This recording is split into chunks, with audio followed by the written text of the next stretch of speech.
Assalamualaikum warahmatullahi wabarakatuh. Balik lagi di channelnya Pak Yus Pukat Harimau.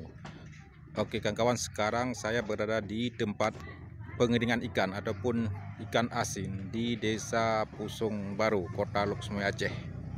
Inilah ikan-ikan yang sudah dikeringkan, siap dikirim ke Medan Pekanbaru.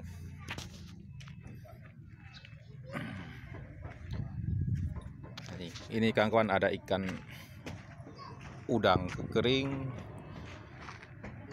teri rebus. Kita kembali ke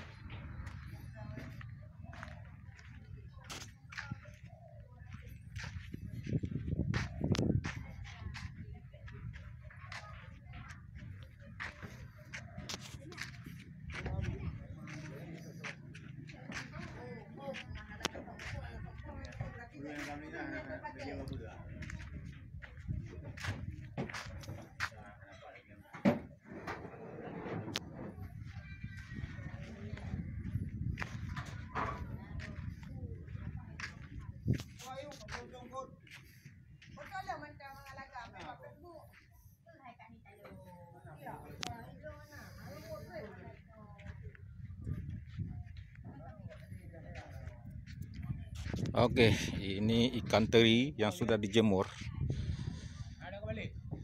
Ikan teri yang sudah dijemur, siap dikemas. Ntar lagi. Ini ikan teri rebus.